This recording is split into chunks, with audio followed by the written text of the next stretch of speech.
starting recording now. Okay, so, and my list is relatively small. You do not want to start off with a gigantic list of 2 million things to do, and then you can't do them. Then you're going to quit. So you have to start with things that you know you can get done and that you're going to start off being consistent with. Because if you start off, let's say you make it message 300 people a day, do 100 cold messages for host to post. Like, you make this huge list, and then, the next day, and it might be good. Maybe you get those 300 messages out, and then the next day you only get 50 out because that goal was so big to you. Would you rather have started with 50 messages a day and been consistent and then went to 300? Or, you know what I'm saying? Like, it's better to be consistent than inconsistent, even if you have to start small.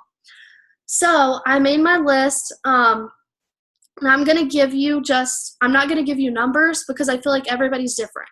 And if I give you numbers, then it's not going to help you. That helps me, right?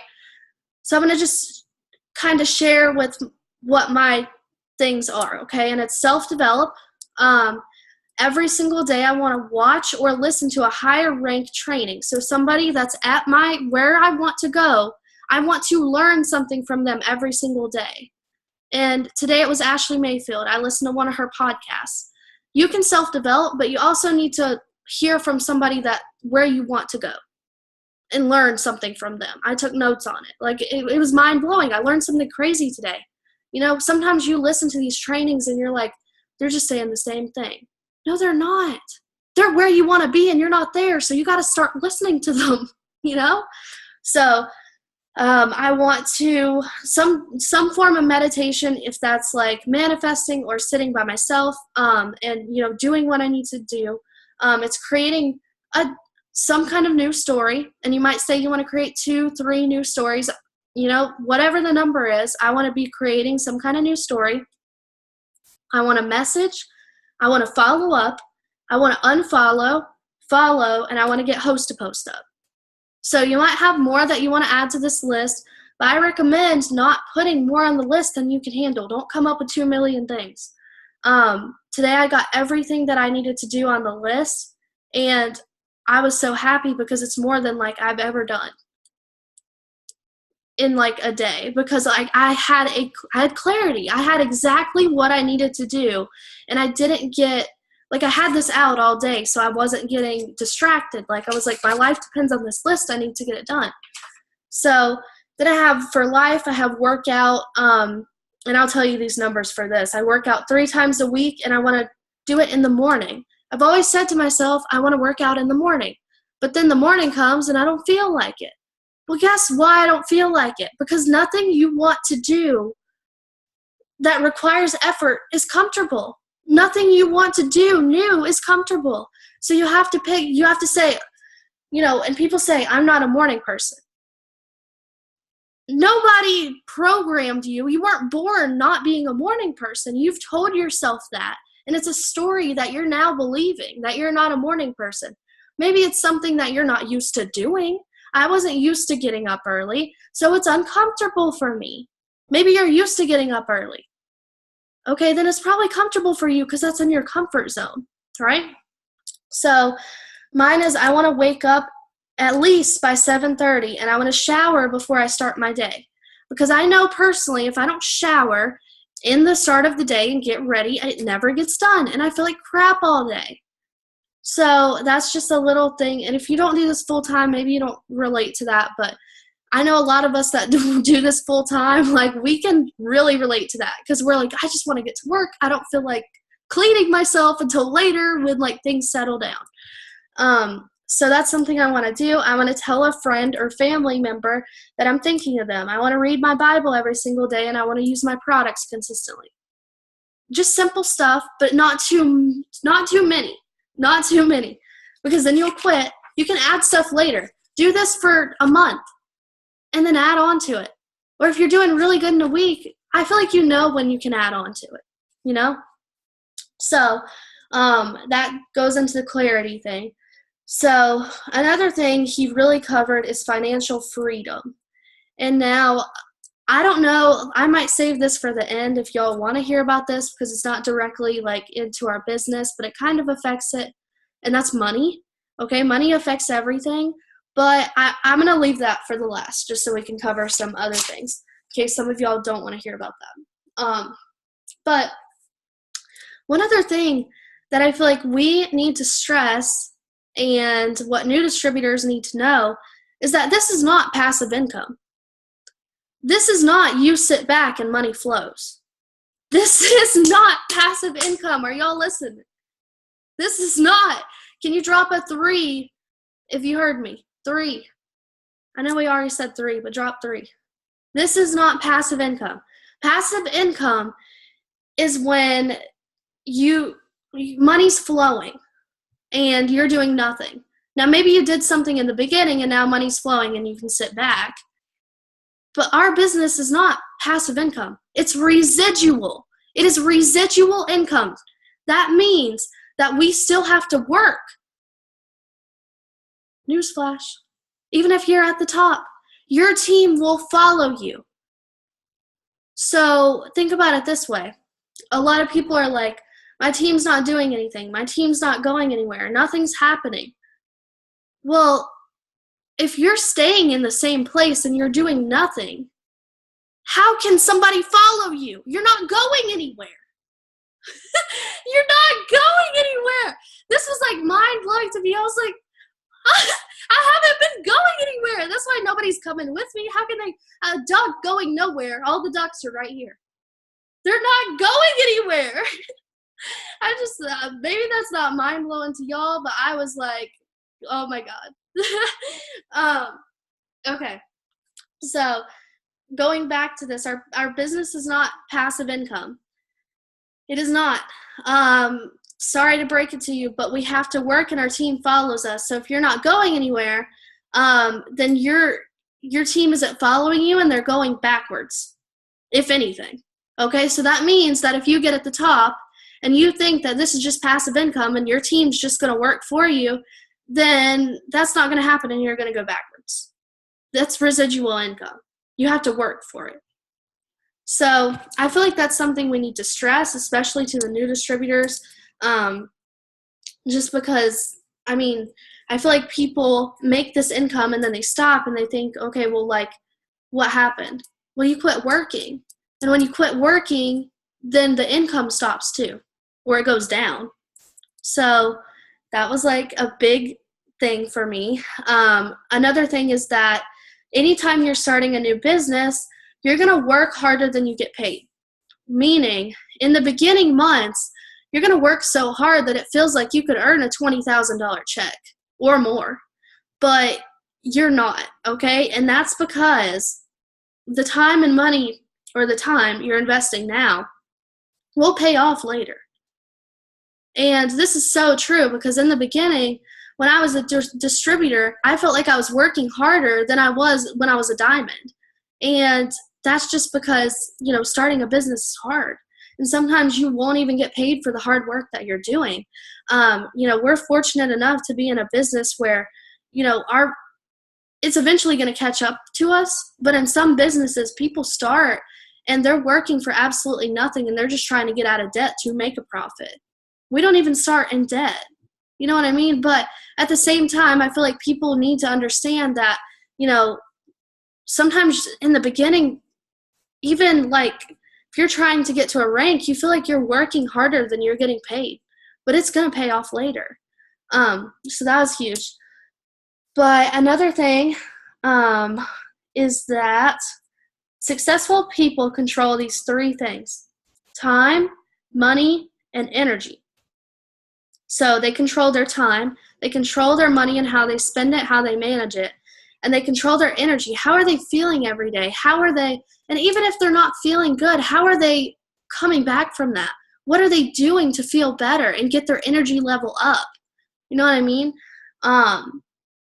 So another thing is that if you want to create passive income, so you want to start your own business or whatever it is, then obviously It Works can help you. You work It Works long enough. You're working. Now, personally, this is my passion. Like this is exactly where I need to be, and I'm not going anywhere. But some of y'all are like, like, I really just want to make this money for this other business that I have. And that's fine. That is absolutely fine.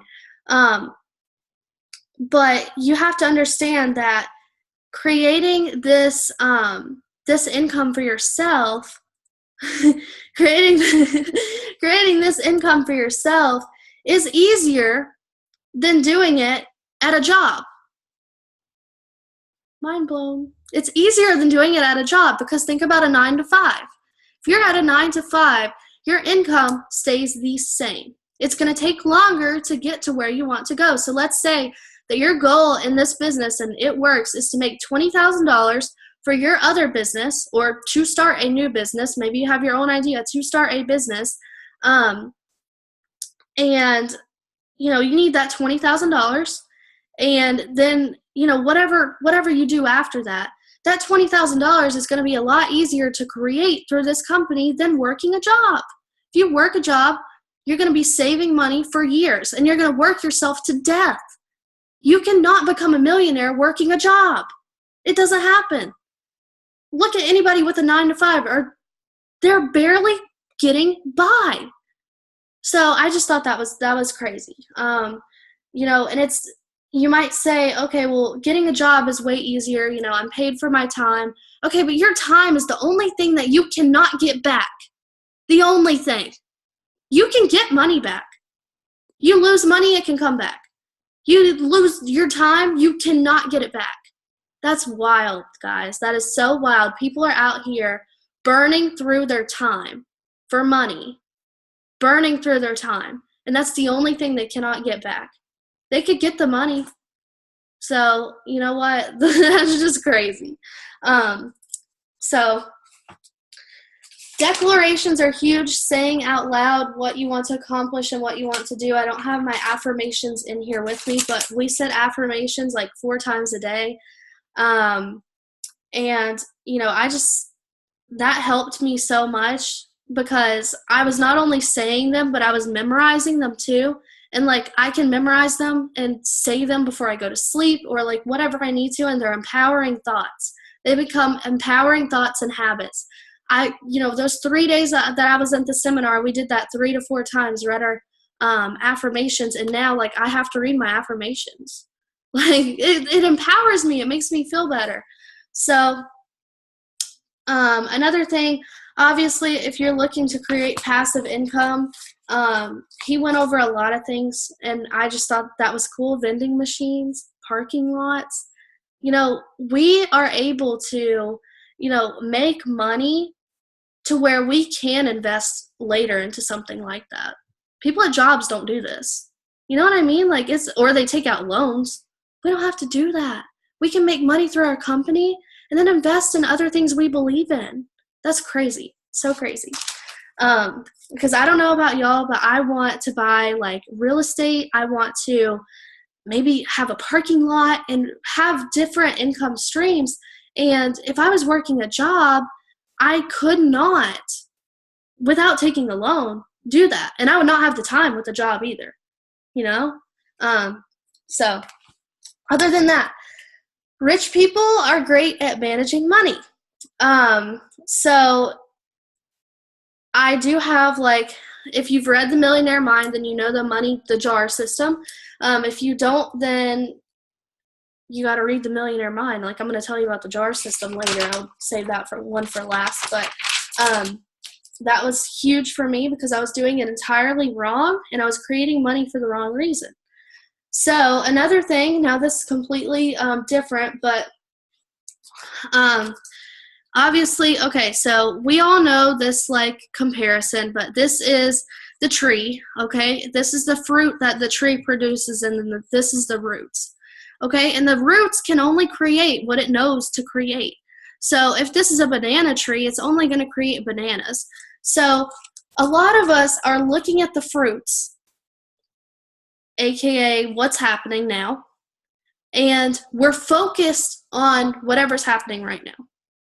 And we're only planting more of the same tree, the same thing. And then you wonder why bananas come up. It's the same thing because you planted the same thing. So you have to get back to the root and say, okay, what did this result come from? Where did I get this result, and how could I change the result that I'm producing? And that's when you start planting new seeds, right? So your invisible world will create your outer world. So if you're saying that you're really tired of being broke in this business and you have a lack of money is a symptom. It's not the problem. That's wild to me. It is not the problem. Another thing, you cannot fix money problems with money. Mind blowing. Okay, I'll go into money later. What was I gonna say? And obviously, Millionaire Mind, this seminar was focused around a lot of money, but I feel like that's important in our business because we create how much we make. Like, it is completely up to us and our work ethic, what results we create, and then what we do with those results, you know? So I'm going to go over real quick, and I know I said this in my live, but I'm going to go over it real quick about how you're creating money, okay? So this comes now, creating money. What are you creating it out of? For example, did you join this business to say, I'm going to make a lot of money to prove to my parents that I'm good enough? I'm going to make a lot of money to prove to myself that I'm worthy. I'm going to make a lot of money to prove I did too. I'm going to make a lot of money to prove that I'm better than who I was in high school. Because I grew up poor, so I was like, everybody thinks I'm poor. I'm going to be rich and show them one day. That was exactly me, okay? And so that's what I was creating money out of. I was also creating money out of anger, which means I resented my parents for the way I grew up, so I was angry at them, so I was making money out of anger. Another thing, I was not creating money because I was fearful. So I didn't want to make it because I didn't want to lose it. These are 3 reasons or ways of either making money or stopping to make money and it's the wrong way. So for example, these are your roots, right? Fear, anger, and proving yourself. These are the roots that create the fruits. So this was mind-blowing to me because I was like, okay, well, why am I creating this money? You're creating the money from doing something that's in line with your purpose that brings you joy, right? Because if I'm doing something that I'm passionate and happy about, that's in line with my purpose, right? If your purpose is helping people, which mine is, like, my purpose is helping people. If there's somebody I can help, if there's somebody I can speak to, I want to speak to them. If there's something that I have that somebody else doesn't, I want to tell them about it. So my purpose is solely helping people. And that brings me joy. Just like having the Zoom, I'm so glad that I can take time to have the Zoom to help people. And so that brings me joy, and you will always create more out of joy, and you will keep it that way. But if you create money out of proving yourself for people, eventually, and this might hurt some of you, but those people really don't care. Most of the time, they really don't care. It's all stuck in here thinking, oh, like, I'll prove myself. Well, the thing is, you're not your money. Money is just paper. It has nothing to do with who you are. Making more money will not change who you are. It might, give you certain things that make your lifestyle look cool, or, you might have certain things that people don't, but it doesn't change who you are as a person. If you're snobby as a person and you have all this stuff, you're still snobby. You know what I mean? You're a good person and you're poor and you're a really good person, and then you get rich and you have all this stuff, you're still the good person that you were. You just have some materialistic objects, So if you're creating money out of those 3 things, you're creating the wrong fruits. So if you're signing people up for proving yourself. You're probably not signing up the right people. If you're deep down, you're doing this business out of anger, then you're not going to be attracted to the right people in this business to help you make money, because they're not in line with what you're doing. So this goes into many things can make you happy as far as money, but fulfillment comes from living from your purpose. And that goes back to bringing you joy and creating money for the right reason. And I think in Stephanie Dunn's like video where she like went Black Diamond, at the end she says, you know, it's important to understand that we had to help a lot of people to get here, and that's why we're here. You know, that's crazy to me, because so many times we think this is all about us, and it's not. It's truly not. Yeah. Can you get out? Yeah. Come on, man.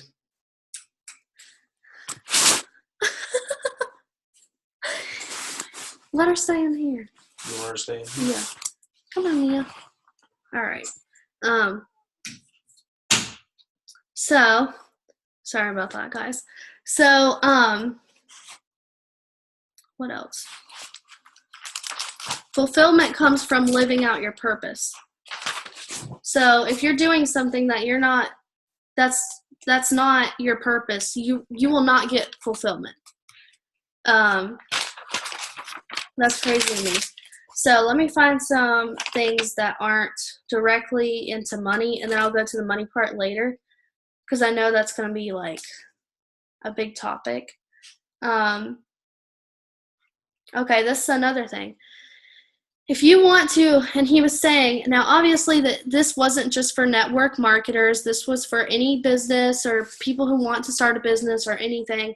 And let me tell you, I was surrounded by some amazing people. And especially toward the end, because the people at the beginning that they started fading out, right? It was a seminar from 9 a.m. to 9 p.m. at night. We couldn't have our phones. People started fading out. And the people that really wanted this knowledge and this experience were there. And having them all in one room was like, so the energy was, I can't even explain it. Like, it was amazing. So he was saying to 10 times, 20 times, even 50 times your income, you need to be in a business for yourself.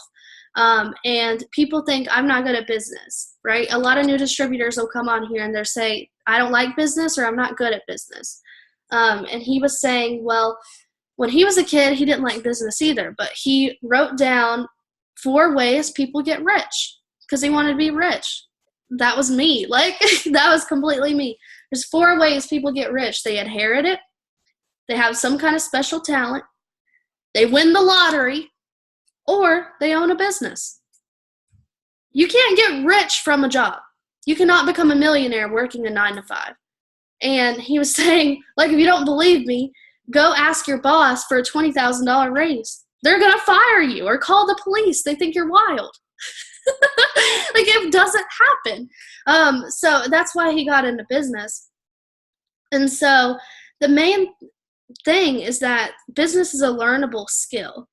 So if you're struggling with your business, there's something that you don't know. And it may not be post, message, follow, repeat. It may be something in your mind that you don't know how to get over, and you need self-development. So let's see what else. Now this was kind of like, I wrote this down, but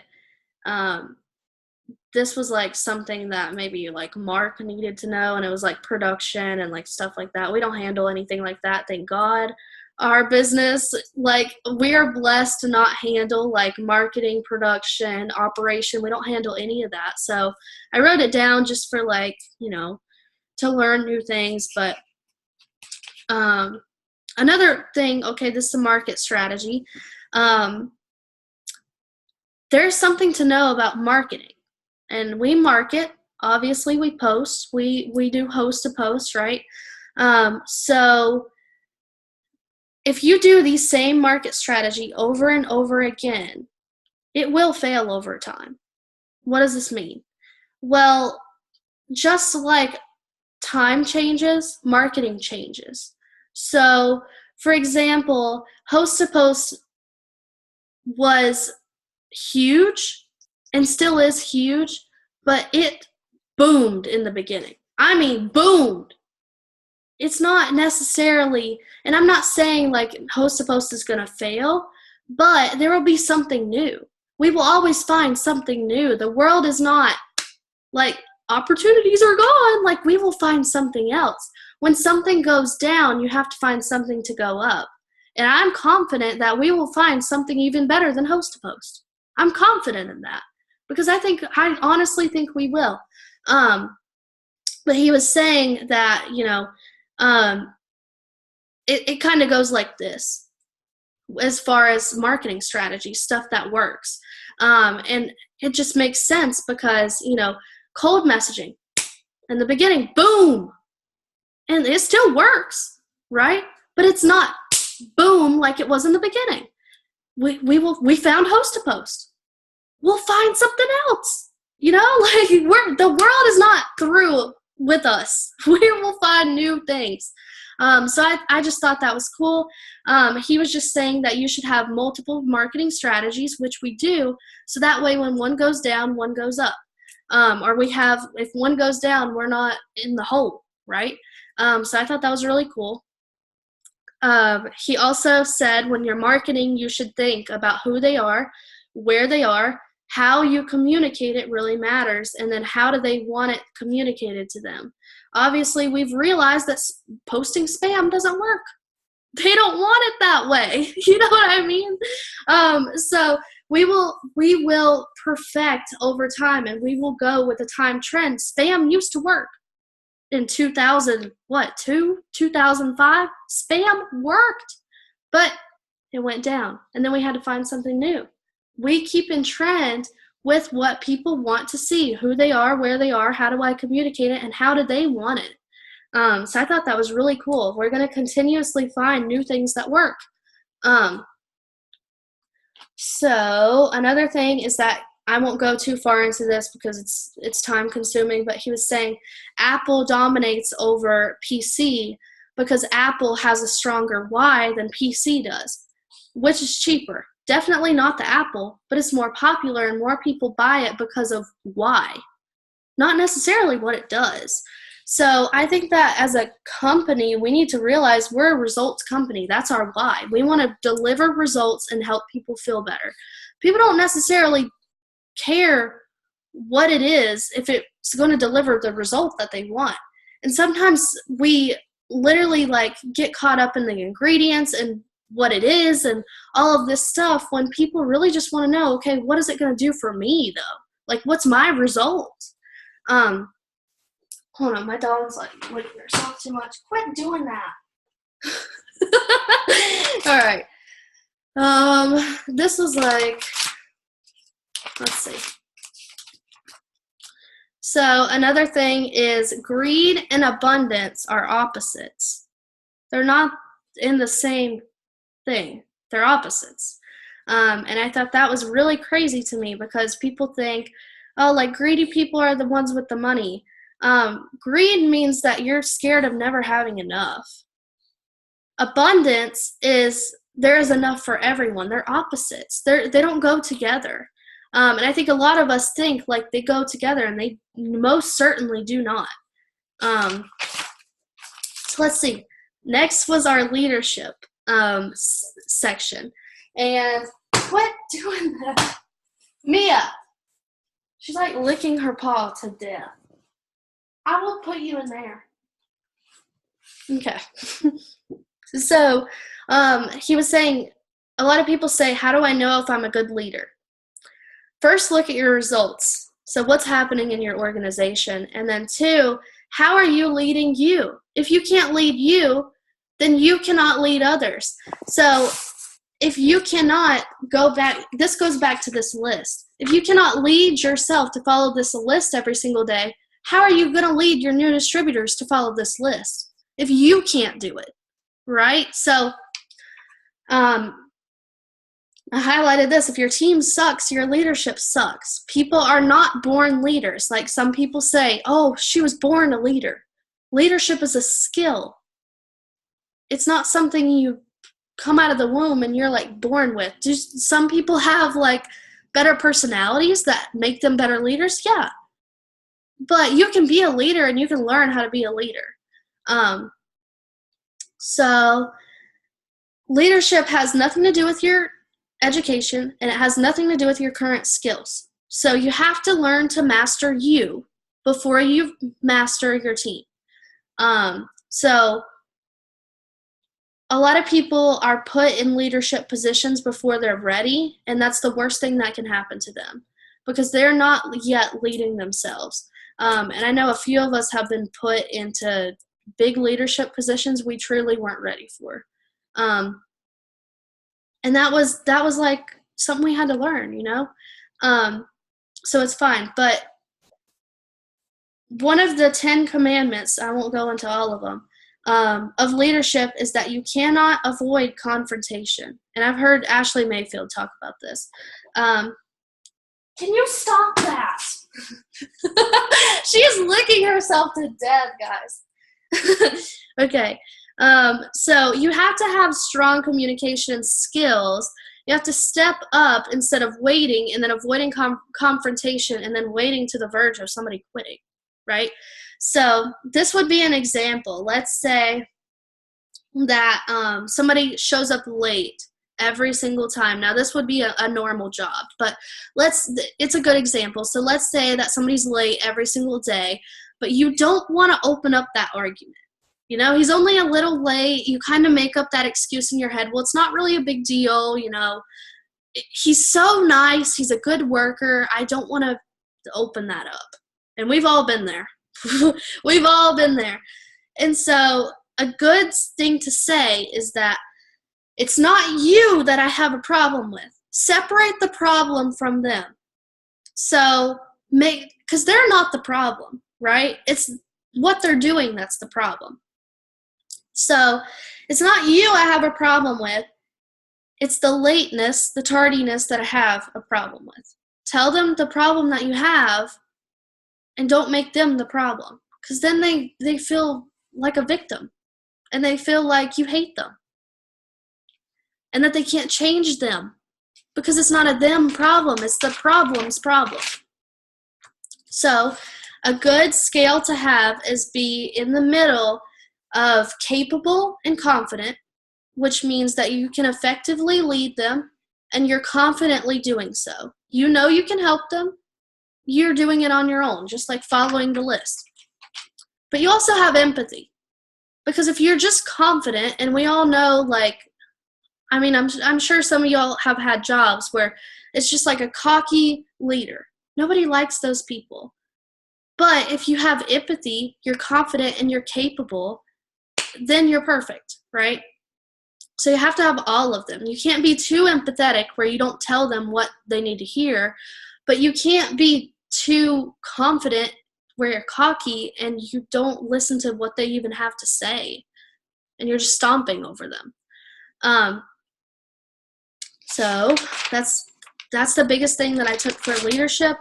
He actually tricked us and he gave us a management quiz. So for a manager, effective like things that managers do. And I scored really bad. He told us it was a leadership quiz. And I scored really bad. And I was like really hard on myself. I was like, oh my God, like I scored really bad. I'm a bad leader. And it was a management quiz. And he was like, well, I'm glad you scored bad because I tricked you.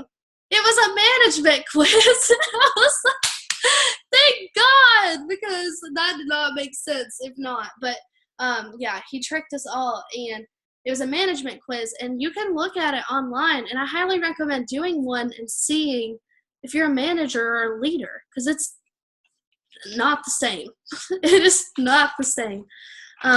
One thing that really stuck out to me is one of the statements was that leadership positions don't get like special treatment. And in my mind, I was like, yeah, leaders don't get special treatment. Like, you know, we're the same as our team. We have to be willing to do what our team does. Well, that's true. Think about it this way. As a leader, you're willing to do more than the people on your team. You're willing to help them at times where they necessarily wouldn't help you. You're willing to be there. You're willing to go above and beyond. And that's why you get the special treatment. And people don't have a problem with this. People are like, that's my leader. So I think that's something that like I needed to hear, because I was like, oh, like, yeah, like I'm just the same as them. But you should always be putting more work in than your team's putting in. And if you're doing that, then you're a leader and you deserve special treatment. Like nobody's mad about it, because that's my leader. She's amazing. She deserves that position. You know what I mean? So that blew my mind. But here was the chart, and this is empathy. And this was capable and confident. And if you're down here and you're only down here, then you're being arrogant. But if you're in the middle, then that makes a good leader. So I thought that was really cool. So in an example, that would be, I'm so sorry to hear what you're going through. I've been there. This is what I did. This is what you can do to turn it around. Or this is what you not like, and I always catch myself doing that. This is not what you need to do. This is what I advise you to do, and this is what helped me. Not forcing anything on them, make them feel like, and this is, sometimes we have to talk to people on our team and we're so scared to do it, but they're not the problem. Whatever they're doing is the problem. If they're posting spam, listen, I don't have a problem with you. You're doing amazing. Your energy is incredible, but the posting spam has to go. It's not helping you. And I don't want to see you get hurt. That would be empathetic, but that would also be, I'm confident in telling you what you need to hear, right? I really need to work on that. And the thing is, like, we can practice. The biggest thing is, like, not just writing it down and saying this is what I need to do. It's, I need to practice this, and eventually I'm going to get better at it, right?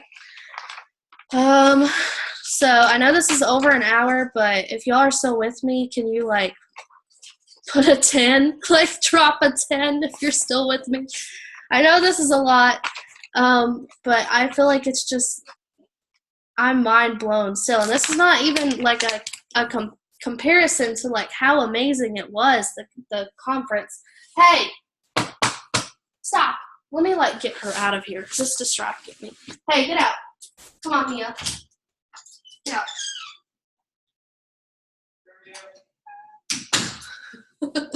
All right. Y'all are still with me. I'm good. I'm glad. Okay, so the conditioned mind will focus on problems and try to keep you safe. And I said this earlier, but what we did is, well, I'll tell you this first. Okay, so if you base your decisions on what you always have, you'll continue to get the same thing. So if you're doing the same, and this goes back, if you're doing the same thing every day and it's not working, then there's something you don't know. There's something that you aren't doing right. And another thing is that your excuse, so the reason you have for not doing it is somebody else's reason for doing it. So this would be saying, I'm too broke to do this, or I'm too tired to do this. Instead saying, somebody else would say, I'm so broke I have to do this, or I'm so tired that I have to make this work. And I think that's crazy. We have to remind ourselves of that every single day. But so your thoughts lead to your feelings lead to your emotions, and your emotion leads to your action leads to your results. So thought, feeling, and an emotion are all on the inside. What's on the outside is the action and your results. So sometimes people spend too much time on the inside. They don't spend any time on the outside, or vice versa. And a lot of times it's the action without the inner part. But, okay, so let me show you all this. So, well, first, fear is anticipation of pain, right? So I'm going to show y'all something. I put thoughts lead to your feelings, lead to your emotions. This is on the inside. All of these three things are on the inside. Outside is your action. And this is your action meter. Your meter has to be up here, right? If your meter's like where I drew my line, then your results are going to be where I drew my line. These are the same thing. Or this leads to that. But I wrote, fear is the anticipation of pain, right? That's anticipation. It's in the future, right? You can only control what's happening right now. And he was like, I'll prove this to you. Raise your hand tomorrow. And then everybody was like, well, he was like, what are you doing? You can't do it. You cannot do something that's in the future. So, anticipation only exists in the mind. It has nothing to do with your outcome. It has nothing to do with anything because the future isn't yet. So that was crazy to me. But a lot of times in our mind, we're like, what if? And we get caught up in this what if thing. And the guy gave the example of he did his taxes and he got a letter from the IRS that he was going to be audited. And for 3 weeks, because the appointment was 3 weeks, he was thinking, what if I get arrested? What if I go to jail? Like, what if? And he got to the place, now 3 weeks, and he got to the place, and the person doing the audit was like, I'm sorry, we picked your name wrong. It wasn't for you. He ruined 3 weeks worrying about what wasn't even it. And that goes back to your mind is conditioned to focus on what could happen to keep you away from the problems, to keep you safe. But we cannot listen to ourselves. We cannot listen to ourselves in our mind. So what you have to say is, thank you for sharing, but I'm doing this anyway. And I've literally been doing this. It's kind of like the 5-second rule. I'll be honest, the 5-second rule is amazing, and I love the concept, but it's never helped me. And I say thank you for sharing, and it's helped me. So whatever works for you. The 5-second rule is saying 5, 4, 3, 2, 1, now I do it. And that kind of helped me, but I couldn't implement it into every day. But the thank you for sharing, when a thought comes up, and I'm like, ooh, I'm really scared to message people because it's late at night. Thank you for sharing. I'm going to message people anyway. Like y'all know the voice I'm talking about. Because you're thinking, you're in it right now, and it's telling you, oh, it's late. I'm going to get off this Zoom. I'm tired. And you have to be like, thank you for sharing. I'm going to do this anyway. Like, I don't know. That just helped me so much this weekend. So that's kind of pretty much it as far as concepts go. But I want to tell y'all what I learned about the money managing thing. If y'all are like cool with that. Because I learned a lot about money, and obviously we are in charge of our money and what we make in this business, so it's a big part of what we do. I just bought the 5-second rule, and you just taught it. Oh my gosh, no, it's so good, and what she says is so good, but I couldn't implement it for myself. Some things work for some people, some things don't. Thank you for sharing works for me. 5-second rule I couldn't think of. But it's an amazing book, and I will support it until I die. That's an amazing book. Okay, so money managing. And I was the worst money manager on the planet. So you should have 5 accounts. We're technically 6 with our business. And you might think, I gotta have 6 bank accounts? You're crazy. Okay? Do you want to be broke, or do you want to be successful? You know what I mean? So you have to have, and I used to do, the crazy thing is that I read this in the Millionaire Mind, and I used to do it until I went triple, and then I stopped doing it. Where'd my money go? That way. It didn't go this way, it went that way. So I know the money system works. And so it's the most popular money management system on the planet. It's used by most all millionaires. So I thought that was really cool. The guys that were speaking were probably billionaires. Okay, so if they can manage money better than I can, I want to know how. So a lot of people focus their why they want to do this, on debt. They think, I'm doing this to get out of debt. I'm doing this so I can pay off my car. I'm doing this so I can get out of student loan debt. If you're focused on debt, you're only getting more debt. This says this in The Secret, but it went away. Like, I don't know. Like, I don't know. I didn't think about it as far as your why goes. Your why cannot be paying off debt. It will not work. How do I know? I've been trying to do it for about 6 months, and I just get further into debt. Okay, so it doesn't work. It doesn't work. Focusing on debt does not work. So you should have these 6 accounts. The first account should be taxes. You should take out, now this is up to you. I take out 20%. You can take 15% if you want to. But you should take that out on taxes and have like a savings account for taxes. That way that you don't spend all your money, and then when tax season comes, you don't have any money to pay your taxes. Then you're in more debt. That's not good. So that account should be your taxes. The next account should be long-term saving for spending. That is saving to spend anything you want to spend it on. If you're wanting to pay off debt, this would be paying off debt. Long-term saving for spending. I'm saving to pay off that debt. And you can start with one debt at a time. You can say, I want to start with my student loan debt. You shouldn't take on too much at once, or it's kind of like the paper thing. It's going to like crumble.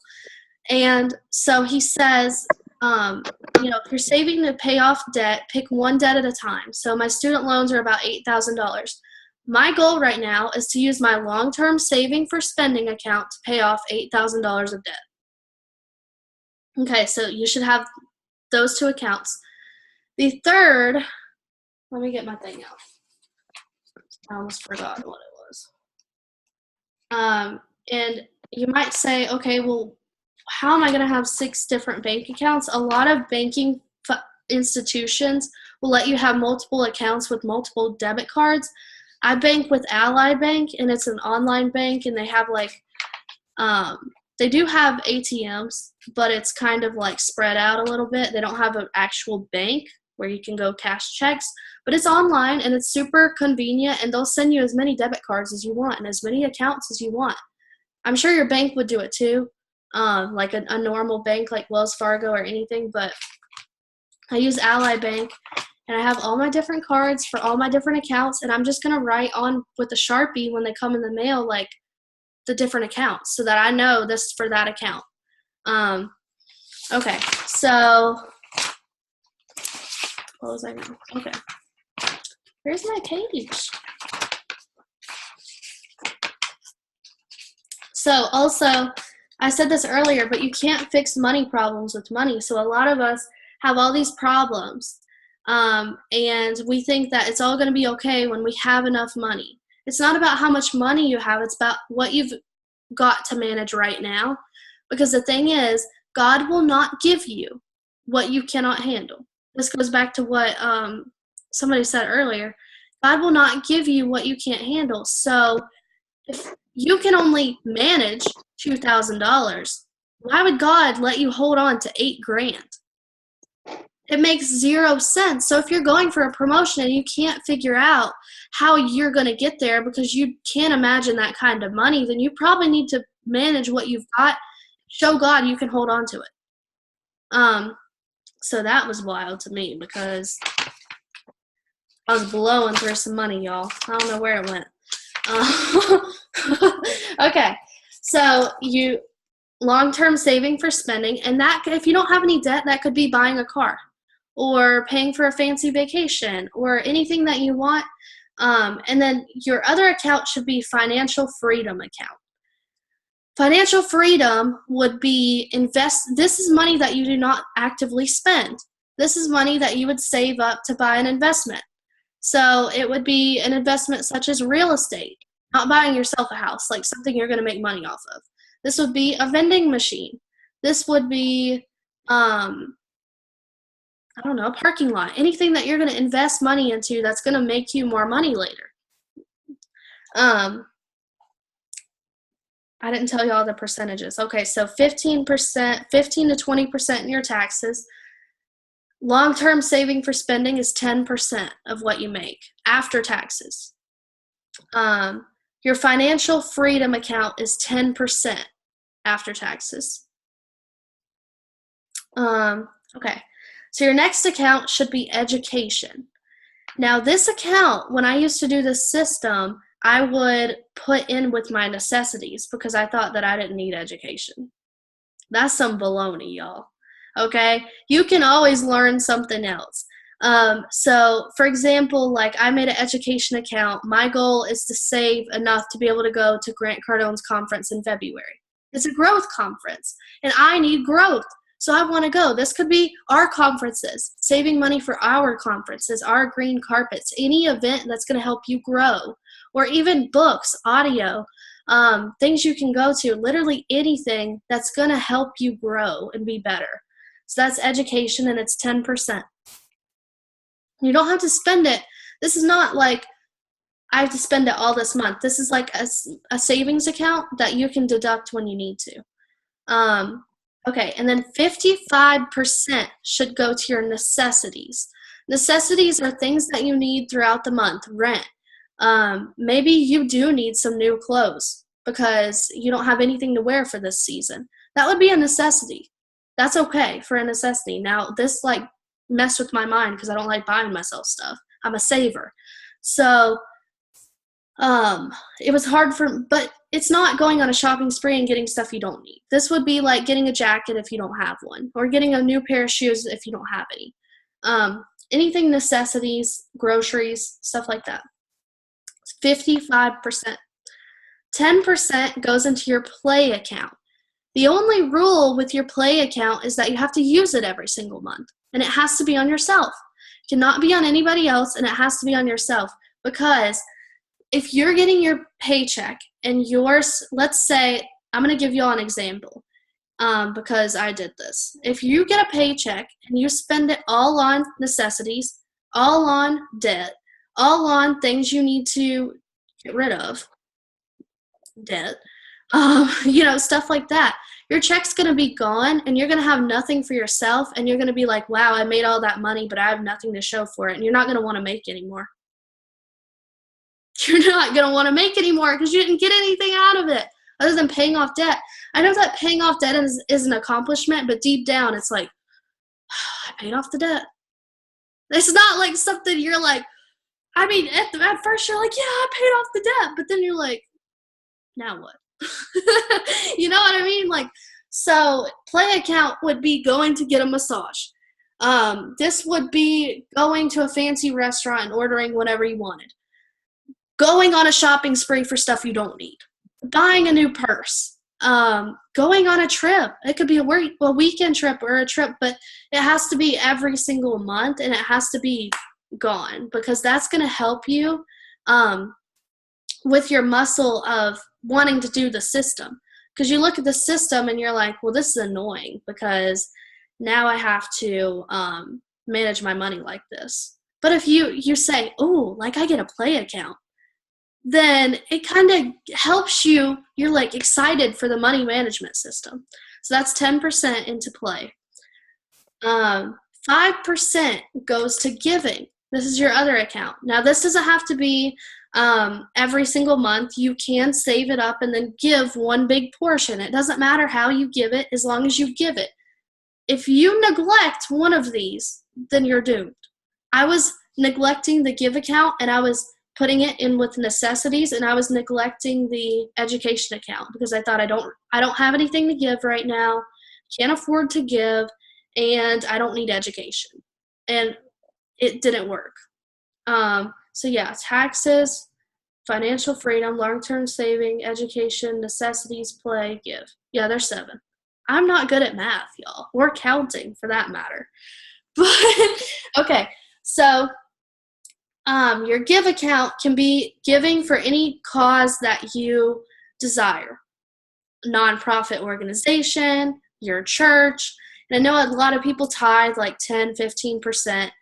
Whatever you need to do, as long as you're giving something. You can mess with the percentages. I wouldn't mess with them too much, but you can.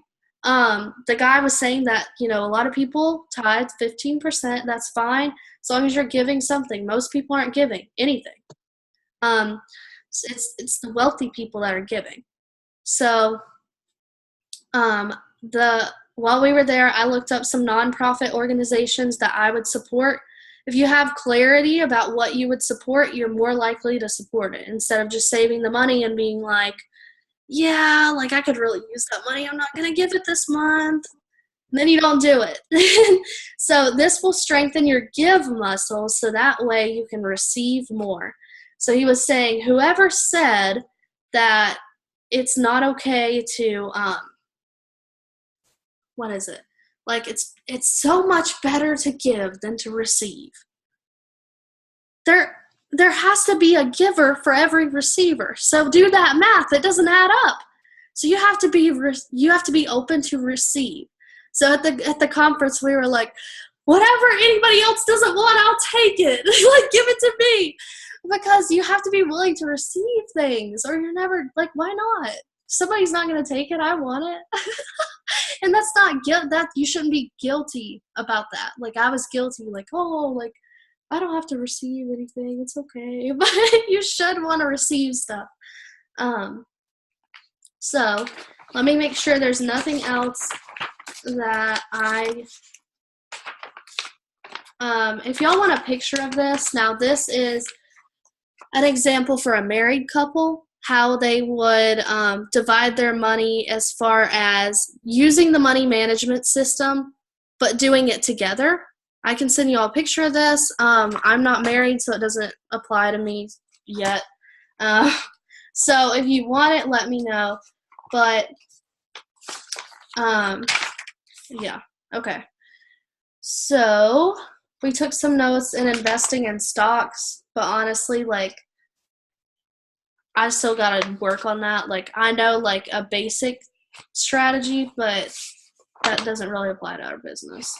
But honestly, guys, like, this seminar was so good. It really taught me to look outside of just our company, because there's stuff you can learn from people other than just in our company. I'm sure everybody at the top has taken something from Grant Cardone, Tony Robbins, all of these millionaires, the Shark Tank, the people on Shark Tank. And I think if we open our mind to different things that can help us, like, we're only going to grow more, So definitely I found out going to conferences and, like, things like this is, like, my thing, because I learned so much. That's not even, like, half of it, to be honest. But I learned so much, and I'm just like, that was insane. So if you think you learned everything from me, you didn't. You have to go. One other thing I want to show you guys that I thought was really cool was this video. I sent it in the chat, but most of y'all were like, what the heck is she doing with the arrow at her throat? Okay, so let me pull it up. And then I'm going to get off here because I've been going an hour and a half and everybody's got stuff to do. So what we had to do was get this arrow, and we put it at our throat, and somebody's holding it like this, holding the other end of it. And it's solely on our throats, like right here. And we were, looking at it. We were like, oh my God, I can't do that. And he was telling us about it. He handed out the arrows, and I was like, oh God, I can't do this. And so then he went up on stage, and he told us exactly how to do it and exactly what we needed to do. And, if we do this, it's not going to work. And, we have to do exactly as he said. So he goes up and he shows us exactly how to do it. It breaks, and we're like, we're all just shocked.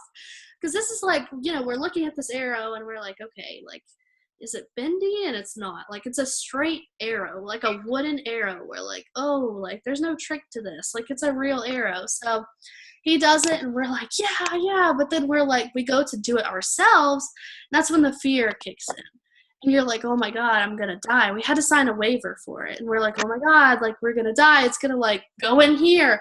Or it's going to, like, we're going to end up in the emergency room, and I don't know, like, what's going to come from this. Like, we're going to have to tell the emergency room people, like, some crazy, what are we going to tell them? Like, you know, I got an arrow stuck in my throat. Like, anyways, so we have the arrow, and he tells us to write some kind of self-limiting belief or something we don't believe that we can do.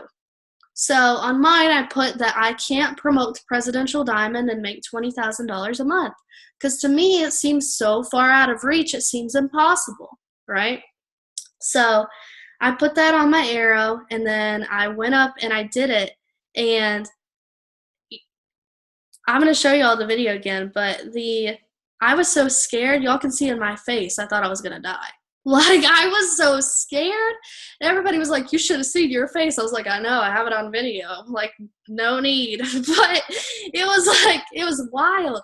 So you have to state your self-limiting belief. And then the whole thing is that you're pushing through it. And you're breaking it and showing that it can be done. So it's crazy because in your mind, you're so scared. And you're like, and I was like, oh my God. I'm gonna die. I can't do this. And then like you break through it and it's so easy and you're like, I just freaking did it. And honestly, like y'all can see my face in this video. I was so happy that I did it.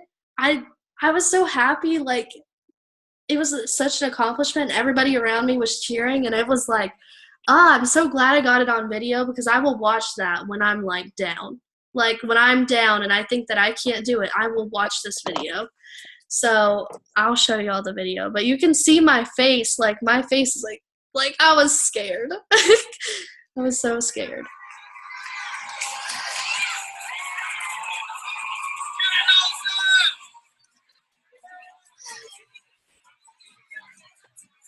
I had to like take a few breaths, y'all.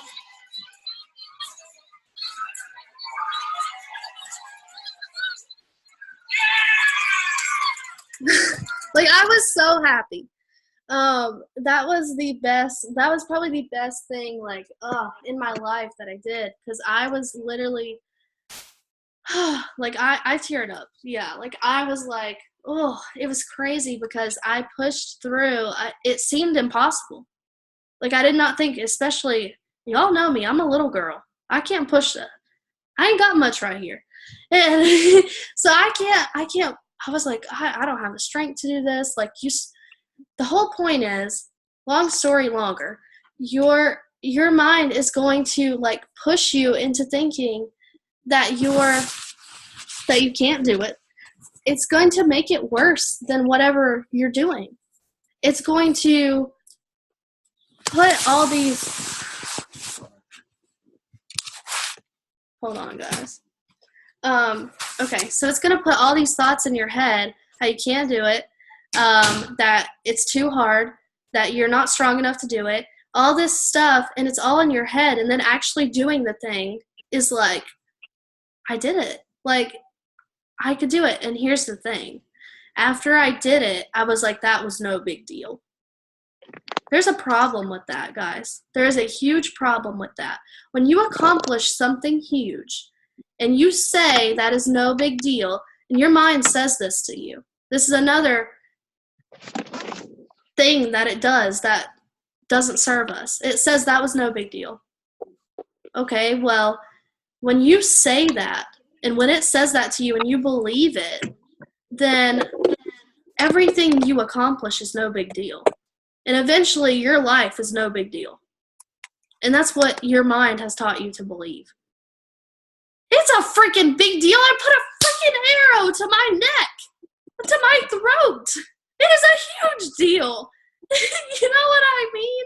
And so this is huge because I feel like a lot of us, when we promote to a rank, I promoted to triple and I said this was no big deal. I was like, this is not a big deal. It was a freaking huge deal. It's freaking triple diamond. It's less than 1%. Of the diamond's less than 1% of the company, so triple diamond has to be even less. It is a big deal. You have to celebrate the small stuff. So this is what we did. We wrote down everything we've accomplished, like 3 things we've accomplished, biggest things we've accomplished, and then we all got in a group and celebrated for each other. It was crazy amazing, because those small things that you thought was no big deal are amazing, and you should celebrate them instead of letting your mind trick you into that was no big deal. So that's the last mind-blowing tip that I have. I'm definitely going to end this Zoom and going to get to work. And I hope this helped. And I wish there were more people on, but I'm just thankful for every single one of you that are on, because this is going to hopefully transform a lot of like your thoughts. And I know that this is going to transform my business. And Prez is ready for me. It's waiting on me. I've got to learn a lot to get there, but I'm going to do it, and I'm ready to do it. So yeah, I hope you'll have an amazing night, and that's it. That's it. I'm not going to share any more tips, even though I've got like 5 million. And if you want pictures of anything or need the percentages or something, let me know. Bye, guys.